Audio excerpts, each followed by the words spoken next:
So the big question was, how would Denard Robinson do when facing a very good defense? He put up record-shattering numbers the first 5 weeks, but didn't play a stellar D in any of them. Then last week, he met up with Michigan State, and they're a pretty formidable defense. It was his first non-100-yard rushing game, and he took his season interception total from 1 to 4. So the new question was, how's he respond? Well, we started to find the answer in the locker room last week when he gave a passionate post-game speech to his teammates. But would that be able to carry over into the game against another great D in Iowa? This is a Hawkeye defense that gives up to only 10 points a game, best in the country. First quarter, Denard couldn't care less. Vincent Smith with the 8-yard grab. Michigan scores first, 7-0. Iowa gets the ball. It's Ricky Stanzi to Darrell Johnson-Koulianos. Ball game's tied at 7, and that's how the first quarter came to a close. To the second, the Hawkeyes get the ball back. Their offense still rolling. It's Stanzi. He's going to look again to DJK, and Johnson-Koulianos had 4 grabs. One of them was not for a score. 31 yards on this one. Iowa leads 14-7. Look at the great catch. Koulianos at this point needed 66 yards to break Iowa's all-time receiving record. More on that in a bit. Late in the second quarter, Adam Robinson. 9-play drive. That's a 4-yard score. That's 21 unanswered points. At the break, Hawks up 21-7, but here comes the bad news for the Wolverines. Here's Robinson on the move to the left. Picks up a handful of yards, but gets hit and crunched as he falls down. Hurts his arm, would have to be helped off the field, and sure enough, number 5, Tate Forcier, comes on in off the bench. Forcier, under pressure, throws it, and Micah Hyde is there to grab the ball and take it the other way. That's the 3rd turnover of the game for Michigan at that point. Would lead to an Iowa 3rd and 3, where they give it to Adam Robinson again. Another nice day for Robinson. He finished with 144 yards on the ground. They gave him the ball 31 times. It's 28-7 there. Move on to the fourth quarter. Iowa's in control, but here's Steve Hopkins. Okay, there's a score. Michigan did run for 187 yards on the day. But here, we get to witness some history. Johnson-Koulianos for the score, setting the school all-time record for receiving yards of more than 2,275, and helps the Hawks push the lead up big.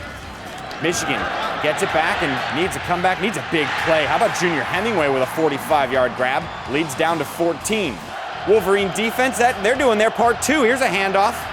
Stopped by Kenny Demons, and big defensive stop. Tide's turning. Even the Hail Marys are working. Look at this slippery throw from Forcier. Hemingway leaps up and pulls it down at the 2-yard line. Michigan is knocking. Hemingway had 9 grabs for 134 yards. Forcier would then pop it in. A short touchdown. Michigan's within 1 score. The next Iowa drive ended in a field goal, so the lead is now 10, which means Michigan needed some help. Needed some help, too. 2 minutes left. Forcier scrambling. He gets picked off by Troy Johnson. That ends Michigan's momentum and the ball game. Hawkeyes remain perfect in conference play. Improved to 5-1 overall, but those points they racked up, 38. That's the most Iowa has ever scored against Michigan, and it would have been much closer, too, if they didn't block a field goal at one point. Denard did have 105 yards rushing on the day, and he passed the 1,000 rushing yard mark on the season. 2nd Big Ten quarterback to ever do so, besides Indiana's Antoine Randall L. Michigan's 4 turnovers, also a big stat in this game. Sue-Ann Roback afterwards caught up with a Hawkeye QB. All right, thanks a lot, guys. We're here with Iowa quarterback Ricky Stanzi, and I'm guessing Michigan made it a little closer than you guys would have liked, but the good news is you escaped with a win. Yeah, it was a hard-fought game, all the way to the end. We had a nice lead on them, and they did a tremendous job of coming back. And our challenge there at the end was, how are we going to respond?